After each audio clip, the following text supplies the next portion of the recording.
Disagreements on set aren't always the problem, and creativity without tension just leads to stale images. Collaboration overall is easy to talk about when everything goes to plan, but real sets, they don't work that way. Let's get into it.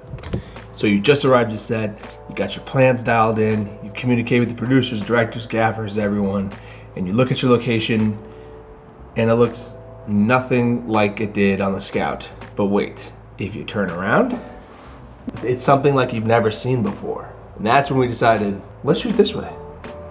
First, some coffee. Casey Local Blend. Mercy.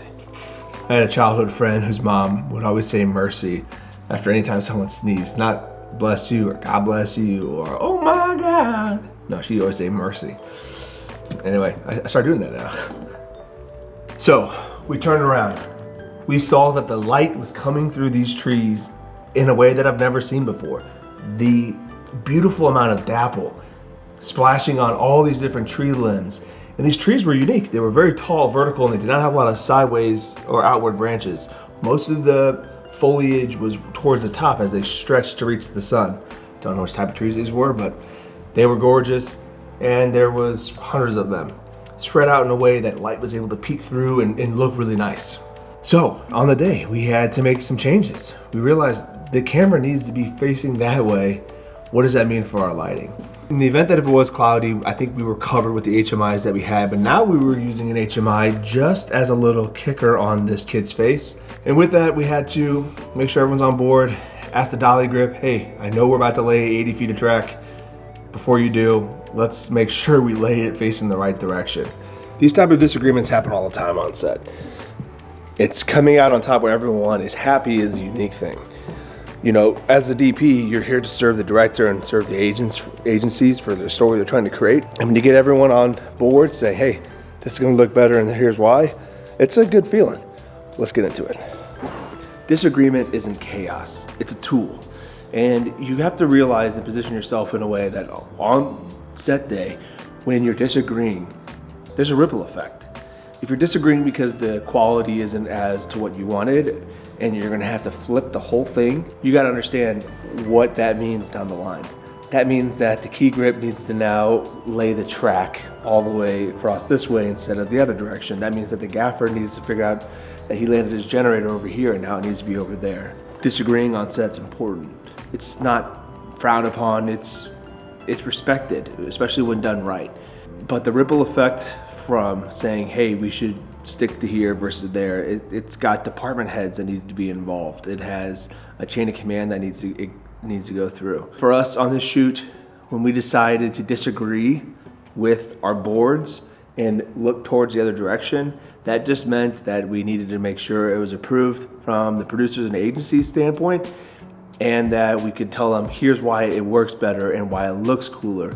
And sometimes that means landing a camera down on dummy sticks, pointing in that direction, getting Video Village ready before even telling them like, hey, we should look this way. And once they see the image, it's a no-brainer. As a cinematographer, it's okay to bend the scale towards your direction. And here's a few pro tips on how to do so. On set, there's so many moving parts and it can be disorienting to people who don't know what they're looking at.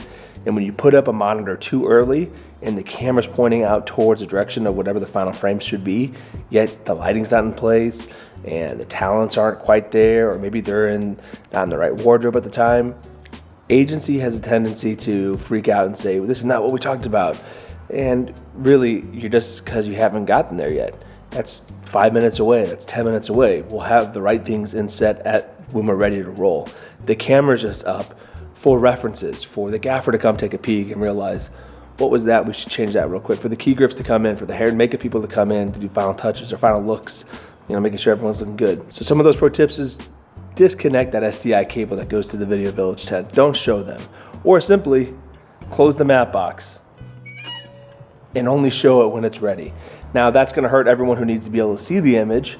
So the easiest one is disconnect SDI and do it in the proper protocol, you know, 12G SDI versus whatever, do it the right way. First, if you're a DP, just let your first ACs do it. This way, the agency doesn't get in their head, offer too many suggestions before you're finally ready. You can always blame it on the Teradex thing that's having problems. You can have your second AC put up the Video Village last. You can make sure PAs are getting food to the agency to make sure they're not growing impatient, but making sure you and the director are on board saying, hey, this is the plan, you know what we were doing. We were gonna go with right over here and it's gonna be ready, it's gonna look great, we're gonna have the slash. And the director, they'll know that the set, although it seems chaotic from your own point of view, but what we're gonna dial into this camera is gonna look great for the viewers, for the audience. So, pro tip, disconnect SDI cable and connect it when you're ready. And if it helps, make sure your first AD, your director, and producers are on board, knowing that we're not showing the Video Village tent until we're absolutely ready. And more often than not, it's the first AD saying, don't show them Video Village yet. Wait till you're about like 5% away. All right, now back to it.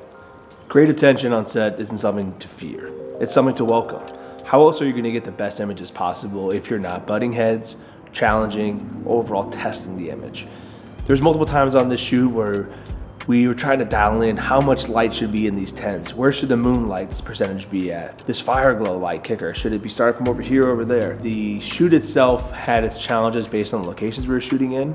The happy accidents being, if we just flip the camera this direction, look how much cooler that looks. And at the end of the day, we're trying to make the best possibly looking image. And having that creative disagreements / disagreeing technically with what we had written and boarded and scouted and ready to do. On the day we arrived, it looked totally different and it was something to take advantage of. It was honestly a gift and we took advantage of that. And in the end, the overall image is better because we tested it, because we listened, and because we disagreed. If you want to see more of my work, you can check out stevensgreatest.com. Thanks for watching. Peace.